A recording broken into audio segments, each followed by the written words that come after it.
ታማኝ አገልጋይ ማን ነው? በስመ አብ ወወልድ ወመንፈስ ቅዱስ አሐዱ አምላክ አሜን። የተወደዳችሁና የተከበራችሁ እግዚአብሔር ቤተሰቦች፣ የድንግል ማርያም የአስራት ያደራ ልጆች፣ የቅዱሳን ባለሟሎች፣ ይህ ድምፅ የሚሰማችሁ ሁላችሁም የእግዚአብሔር ሰላም ከሁላችን ጋር ይሁንና መኖ ውእቱ ገብርኄር ወምእመን ዘይረክቦ እግዚኡ በምግባረ ሰናይ፣ ጌታው በመጣ ጊዜ መልካም ሥራን በመስራት የሚያገኘው ቸር አገልጋይ ማን ነው በሚል ርዕስ መነሻነት እንደ እግዚአብሔር መልካም ፈቃድ እንማማራለን። እንደሚታወቀው እንደ ቅዱስ ያሬድ ስያሜ ይህ ሳምንት ገብርኄር በመባል ይጠራል። ይኸውም መልካም ብርቱና ታማኝ አገልጋዮች መልካም ስጦታን ያገኙበት፣ ሰነፎች ደግሞ የተቀጡበት ነው።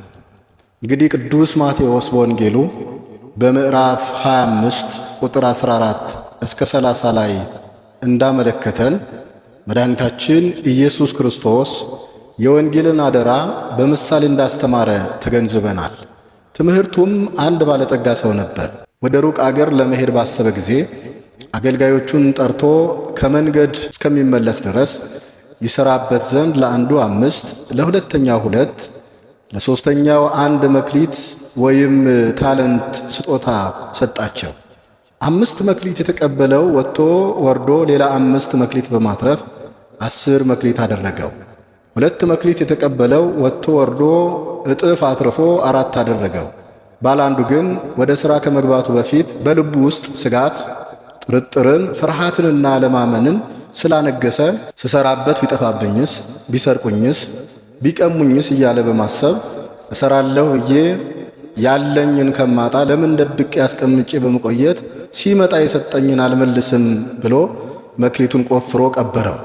ጊዜው ሲደርስ ባለ ንብረቱ መጣና አገልጋዮቹን ይተሳሰባቸው ጀመር ይለናል ቅዱስ ማቴዎስ።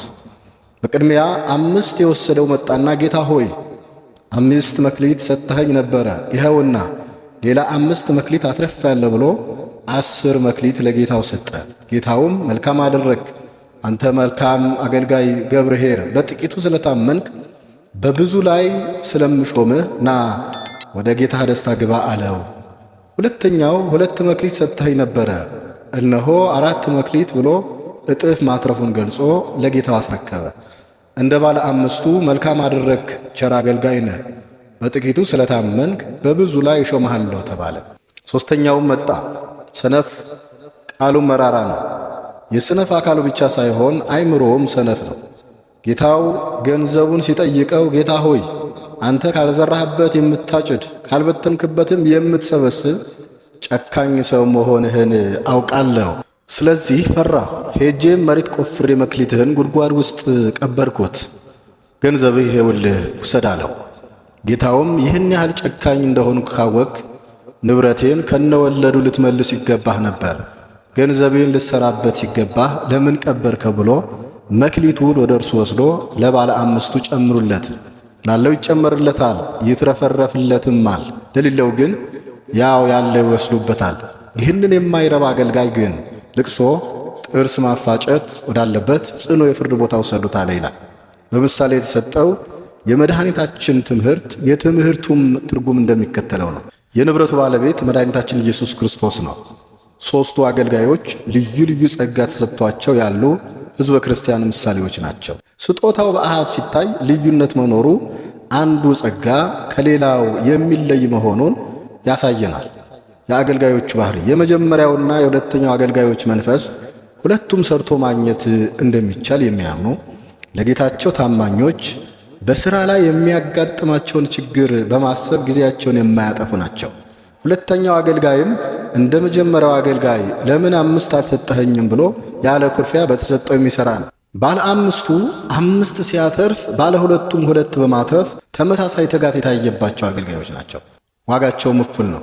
ያገኙት ለሁለቱም የተሰጠው የክብር ስም አንድ ነው፣ ገብርኄር ቸር አገልጋይ የሚል። የገቡበትም የክብር ስፍራ አንድ ነው፣ ያም የጌታቸው ደስታ ነው። ሁለቱም በጥቂት የታመኑ ነበሩ። ከሰጪው አንጻር ሲታይ የባለ 5ቱም እንደ ባለ 2ቱ የባለ 2ቱም እንደ ባለ 5ቱ ጥቂት ነበረ። ሰው በተሰጠው ሳያንጎራጉር ፈጣሪውን ቢያገለግል ክብር ያገኛል። ለሰው ልጅ የሚጠቅመው ችሎታውን፣ ጸጋውን መቁጠር ሳይሆን በተሰጠው ጸጋ ማገልገል ነው። እነዚህ አገልጋዮች በእውነት በፍቅር በእምነት የሚያገለግሉ የቤተ ክርስቲያንን አገልጋዮች ያመለክታል። የሦስተኛው አገልጋይ ባህሪ ግን ከእነዚህ ሁለቱ አገልጋዮች የተለየ ነው። መልካም ጎኑ ስጦታው አነሰኝ ለማለቱ ነው። በእርግጥ ስንፍናውን ስለሚያውቅ ይሆናል። ይህ ሰው ከሥራ ይልቅ በሥራ ጊዜ የሚፈጠረው ችግር ቀድሞ ይታየዋል። የሰነፍ አርቆ አስተዋይ ሲያተርፍ ሳይሆን ሲከስር ብቻ ይታየዋል እንዲሉ አበው። አንዱን ሁለት ሲያደርግ ሳይሆን ያንኑ ያለውን ሲቀማ ይታየዋል።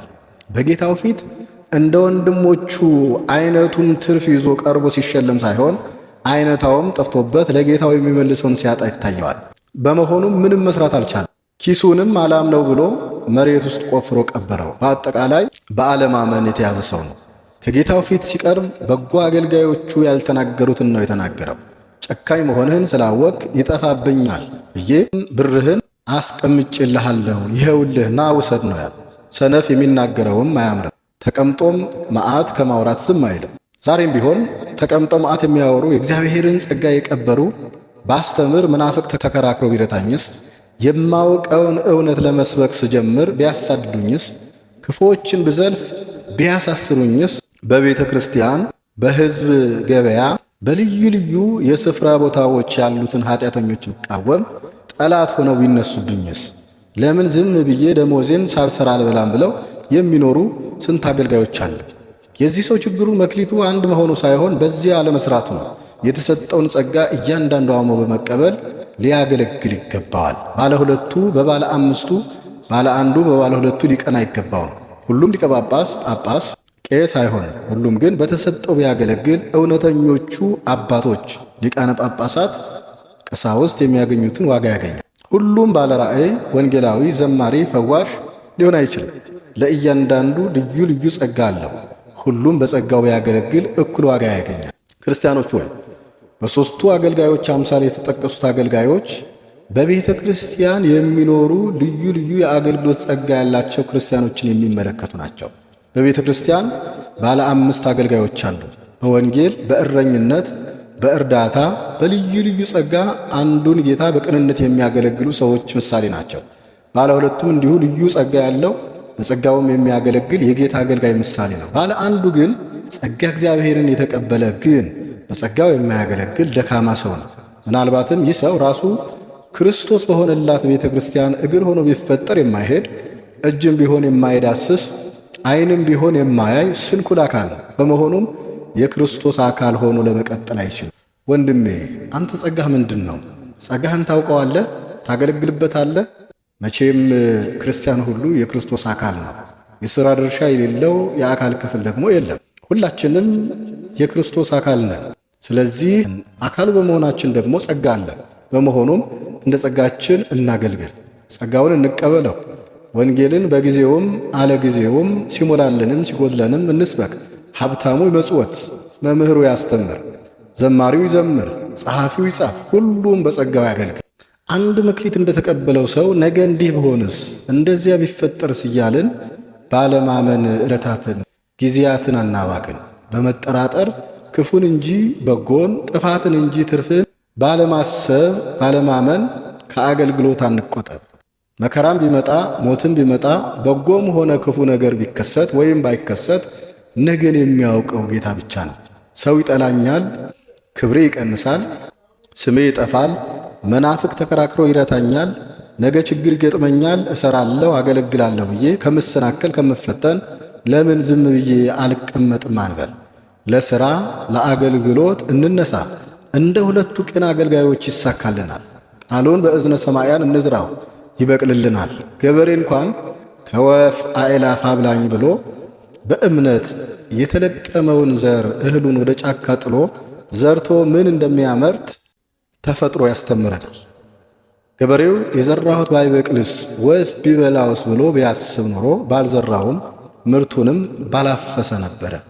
ዛሬም እኛ ቅን አገልጋዮችን በእምነት እንምሰላቸው። በፍቅር በእምነት እናገልግል፣ ዋጋ እናገኛለን። እንደ ሰነፉ አገልጋይ ኪሳራችንን ሳይሆን ትርፋችንን፣ ሞታችንን ሳይሆን ሕይወታችንን፣ ውርደታችንን ሳይሆን ክብራችንን እያሰብን ልናገለግልበት እንጂ ልንጨነቅበትና ልንቀብረው የተሰጠን ጸጋ የለምና የምናተርፍበትን እንጂ ኪሳራ የሚሆን ጸጋ አልተሰጠንምና በተሰጠን መክሊት አትርፈን ተስፋ የምናደርጋትን መንግስቱን ለመውረስ አምላካችን ቅዱስ እግዚአብሔር ያብቃን። ወስብሐት ለእግዚአብሔር ወለወላዲቱ ድንግል ወለመስቀሉ ክቡር። ይቆየን። አሜን።